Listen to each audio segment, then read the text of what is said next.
പിതാവിൻ്റെയും പുത്രൻ്റെയും പരിശുദ്ധാത്മാവിൻ്റെയും നാമത്തിൽ ആമേൻ. ഈശോ മിശിഹായ്ക്ക് സ്തുതിയായിരിക്കട്ടെ. സുഖമല്ലേ? ദൈവം നിങ്ങളെ സമൃദ്ധമായിട്ട് അനുഗ്രഹിക്കട്ടെ. ഞാൻ പ്രത്യേകം പ്രാർത്ഥിക്കുന്നു. പ്രിയപ്പെട്ടവരെ, ഇന്ന് ഏപ്രിൽ മാസം 10-ാം തീയതിയാണ്, വെള്ളിയാഴ്ച ദിവസമാണ്. ഈ ദിവസം കർത്താവിനോട് ചേർന്നിരിക്കാനായിട്ട് ആഗ്രഹിക്കുക, അവൻ്റെ വാഗ്ദാനങ്ങളിൽ വിശ്വസിക്കുക.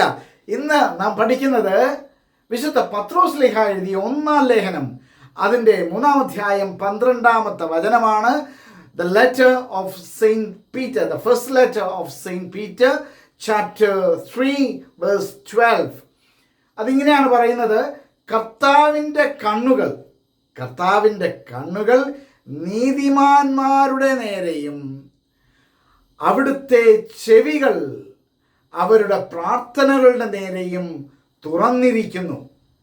അതായത്, നാം പ്രാർത്ഥിക്കുമ്പോൾ കർത്താവ് കേൾക്കും, നമ്മെ കാണും. അതായത് നീതി പ്രവർത്തിക്കുക.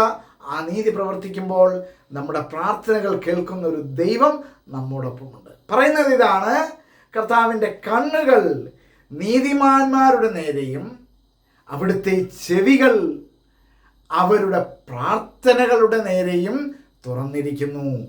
The eyes of the Lord on the righteous, and his ears are opened to their prayers. നോക്കി, കർത്താവിൻ്റെ കണ്ണുകൾ തുറന്നിരിക്കുന്നത് നീതിമാന്മാരുടെ നേരെയും അവരുടെ പ്രാർത്ഥനയുടെ നേരെയും അവിടുത്തെ ചെവികൾ തുറന്നിരിക്കുകയും ചെയ്യുന്നു. നോക്കി, നാം പ്രാർത്ഥിക്കുമ്പോൾ കേൾക്കുന്ന ഒരു ദൈവം നമ്മോടൊപ്പമുണ്ട്. നമുക്ക് വിശ്വാസത്തോടെ കർത്താവിനോട് ചേർന്ന് നിന്നാൽ നമ്മുടെ പ്രാർത്ഥന കേൾക്കുന്ന ദൈവം, നമ്മെ അനുഗ്രഹിക്കുന്ന ദൈവം നമ്മോടൊപ്പം ഉണ്ട് എന്ന് വചനം പറയുന്നു. ഈ വെള്ളിയാഴ്ച ദിവസം നമുക്ക് പ്രാർത്ഥിക്കാം: കർത്താവേ, എൻ്റെ പ്രാർത്ഥന നീതിയോടെ പ്രവർത്തിക്കാൻ, ആത്മാർത്ഥമായി വിശ്വസ്തയോടെ അങ്ങയോട് ചേർന്ന് നിൽക്കാൻ എന്നെ സഹായിക്കണമേ. എൻ്റെ പ്രാർത്ഥന കേൾക്കുന്ന ദൈവമല്ലേ അങ്ങ്? ആ പ്രാർത്ഥന, എൻ്റെ യാചനകളുടെ സ്വരം അങ്ങ് ശ്രവിക്കണമേ. എൻ്റെ പ്രാർത്ഥന അങ്ങ് കേൾക്കണമേ. നമുക്ക് പ്രാർത്ഥിക്കാം.